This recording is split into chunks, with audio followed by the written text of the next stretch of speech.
Bahamas. The Christian community marking the launch of the Lenten season, and ZNS involved in a love connection.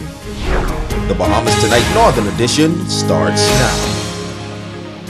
This is the Bahamas Tonight, the Northern Edition. Good evening and a happy Valentine's Day to all. I'm Megan Shepard. Thank you so much for tuning in. Topping the news, a heads of agreement to be signed next week for a multi-billion-dollar project in East Grand Bahama. The Prime Minister making the announcement in Parliament today. The nation's leader noting that the East End project, along with the sale and reopening of the Grand Lucayan and the recently announced project in West End, should help to bring stability to the Grand Bahama economy. Kimberly Mullings has this story. Mr. Speaker, the government of Bahamas approved Oban Energies to commence an oil refinery and oil storage facility in Grand Bahama. Prime Minister the Honorable Dr. Hubert Minnis announced that the government has successfully completed negotiating the heads of agreement for the commencement of this important project, noting that on Monday the heads of agreement will be signed. I am advised that Oban Energies management team has been involved in large energy infrastructure projects around the world and brings over 30 years of large, complex construction experience. Oban Energies has further advised that first phase will consist of 4 million barrels of crude storage, a harbor, and deep-sea loading dock to service large vessels and the construction of a 50,000 barrel per day refinery. In addition, Oban will build up to 20 million barrel liquid bulk storage facility and a 250,000 barrel per day refinery. Prime Minister Minnis adding that Oban Energies has committed to creating 600 direct jobs and hundreds of indirect jobs during construction. The oil refinery has an estimated project cost of up to $4 billion and the terminal has an estimated project cost of up to $1.5 billion. The developer shall contribute funds in the sum of $100,000 per annum to be used for community projects and the development of East Grand Bahama. There shall be established a local community advisory board to determine the use of said funds and shall be comprised of form mutually agreed to both the government and the developer. The developer acknowledges the importance of the marine environment to the government and therefore shall provide an amount of equal to $150,000 to an accredited research institute as may be mutually selected by the government and developer. The Prime Minister also went on to provide additional details of the heads of agreement. The developer shall cooperate with the government to put in place and sustain during the course of the development multidisciplinary on-the-job technical skills training and apprenticeship programs designed to equip the developer's Bahamian employees with the level of technical proficiency reasonably necessary for the promotion and advancement, and shall render reasonable periodic assistance toward curriculum development at the University of the Bahamas, provided that the annual cost to the developer of the foregoing shall not exceed $100,000 or $250,000 US in the aggregate. Kimberly Mullings, ZNS Network News. Now, Member of Parliament for East End, the Honourable K. Peter Turnquest, by way of a press statement, noting that the heads of agreement with Oban Energy Refinery and Oil Storage Facility signals a significant development for East End with over $4 billion to be invested. He says training programs and the guarantee of Bahamian contracting and employment opportunities are key features of the agreement. MP Turnquest says they look forward to the signing and the commencement of construction, which will spur further development of the communities of East Grand Bahama.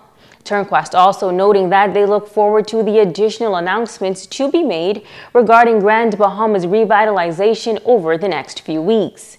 During his address, Prime Minister the Honorable Dr. Hubert Minnis said that 2 more heads of agreement are on tap for Grand Bahama and will be announced in the coming weeks.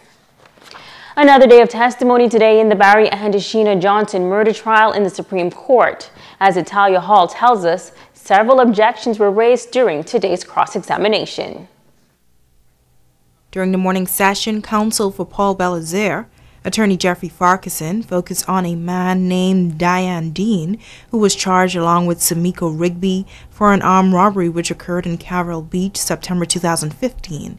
He asked Sergeant Lorenzo Johnson if Dean was arrested on suspicion for the murder of Barry and Sheena Johnson. Johnson said that they had information that he was involved, and when it was found out that he was not, he was released. Farquharson then told Johnson that he also had Rigby in custody because he had information that Rigby was involved in this matter, and Johnson agreed. Farquharson suggested to Johnson that there is another way to get out of police custody, where police can know someone committed a crime and release them because they are a rat, and the street name for rat is someone who is an informant for police. Johnson responded by saying he does not know about that, nor does he agree. Farquharson then moved on to Alan Alsame and Virgil Hall, asking Officer Johnson if he knows them. Johnson said yes. Attorney Farquharson then went back to the Diane Dean case, asking Johnson if he knew that he cut a deal with the Crown. Johnson responded by saying he does not know about that. Farquharson then asked for the transcripts from the Diane Dean trial to be shown to the witness, which he claimed he got from the prosecution. Carlton Sherlin, who's representing defendant Kevin Dames, then intervened, noting that he should have gotten a copy as well. The transcripts were then shown to the Crown, the prosecution, and Justice Estelle Gray Evans. Prosecutor Neil Brathwaite then interjected. He told Justice Gray Evans that they never gave a copy of that transcript to Attorney Farquharson. Farquharson continued his cross-examination, asking Officer Johnson multiple questions about Dean. Prosecutor Erica Kemp objected, noting that the Diane Dean case has no relevance to the Barry and Sheena Johnson murder trial. But Farquharson once again asked Officer Johnson to look at the transcripts from the Diane Dean case, asking him if he saw where Dean entered a plea deal with the government. Johnson said that he did not know. Attorney Farquharson then told Johnson that the whole point of the cross-examination is to show that he is a great investigator but knows nothing. Justice Estelle Gray Evans intervened and asked Attorney Farquharson to move on to the next question. Now, shortly before the morning session came to an end, Attorney Sherlin told Justice Estelle Gray Evans that he will be making application to sever his client from the trial. Reporting for ZNS Network News, I'm Italia Hall. Some members of the Christian community celebrating Ash Wednesday today. It is the official start of the Lenten season. The annual observance was marked with a special service which draws on the biblical tradition of covering one's head with ashes. It is a day of penance to cleanse the soul before the Lent fast begins.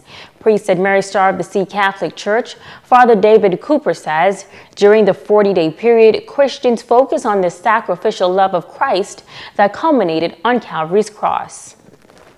We begin this 40-day to really relive this 40-day temptation in the desert by the evil one Satan. And so we also, in our own daily lives, use Jesus as a model on how we can successfully resist temptation or conquer temptation. And so this is a time when the church, in fact, you will notice this is one time when all Christians are really on the same page.